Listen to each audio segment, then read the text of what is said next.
From Dallas to Los Angeles and a screen near you, here is B Wildcat 2. What's up YouTube, it's B Wildcat 2 here, and here's an old friend that we have not seen in a while. This is my Road to the Show, episode 4, featuring the life and times of BJ Wild.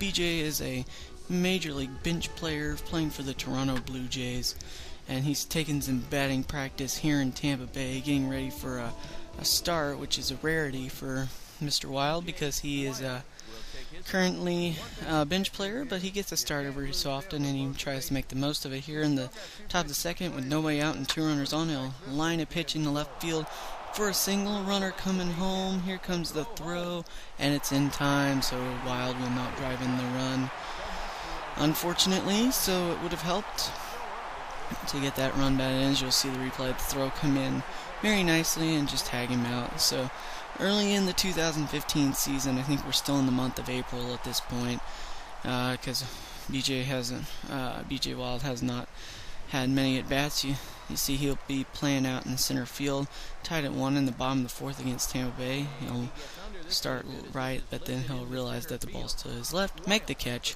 Nice play, Wild holding his ground in center field. So we go into an at bat in the 8th inning. Tampa Bay is up 5-2 at this point. Wild is 1 for 3 on the game.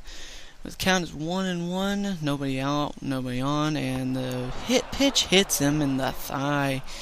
So he gets a good at bat, 11 points for taking a hit by pitch, which is more. He got more points for getting hit in his hip than he did for hitting a single in the left field and almost driving in a run. So it's sometimes messed up. So here we go. We're gonna see what the coach wants us to do.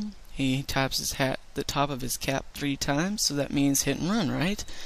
Well, here we go. Kelly Johnson comes up, and Wild's gonna take off as soon as the pitcher throws. Here he goes, and let's see here. The pitch is taken for strike 3, and Wild is out. So that ends the inning. So not a very wise hit and run there. And Tampa Bay still leads 5-2, unfortunately, as we go to the bottom of the 8th inning.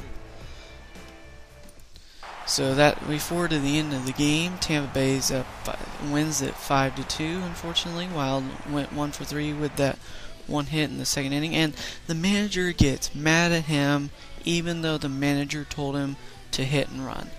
So he's like, "You got like sitting on the bench, don't you? Because if you keep disobeying, that's what you're gonna do." So Wild tells him to fuck off and deletes the message. So here we go. We're gonna enter in the game against the Angels in Anaheim in the top of the 8th, but we're not gonna show any at bats. What? Wait a minute. Wait a minute. What is Wild doing behind the plate? He is a center fielder. He is not a catcher. Why did they put him at catcher? Are you kidding me? So he gets the Durango, or whatever his name is, to foul a pitch off. So we're going to see later in the at-bat, the count is 0-2 to Durango. Even though Wild doesn't like being a catcher, he's going to try to make the most of it, and he gets a chopper back to the pitcher for the first out. See, I don't know how to play catcher, so I'm running around and not knowing what to do except calling pitches and trying to get outs. So you see we're still tied at 1 in the bottom of the 8th inning. Pablo Sandoval, he's on the Angels now. Gotta deal with him. He's 1 for 3. He had a double in the game when Wild was not in the game. You'll see click the heels around and do his weird batting stance that only Pablo Sandoval can do. So Wild is gonna look and throw him looks like a slider down low, and here comes the pitch. Sandoval swings and hits a grounder to third. Alright, Wild has forced 2 quick groundouts to start his life as a catcher. Hopefully this is just a once in a while thing. We don't have to deal with this every freaking time we want to pinch hit. So you see Mike Morris come up. He's 0 for 3 with the fly out. And we're going to call a pitch. And Morris is going to swing and hit one to second. So he's gotten through the 8th inning, allowing 3 groundouts. Not bad. Even though he's not a catcher, he's a center fielder. he's not giving up anything to these Angels hitters. So we go to the 9th, still tied at 1. Unfortunately, you'll see here, we're in the 10th inning now, still tied at 1. There's a runner on, and Wild is 0 for 1 in his pinch hit appearance. 1 out, runner on first. Wild is going to take a pitch for a ball. I believe that was a curveball. The runner does not advance.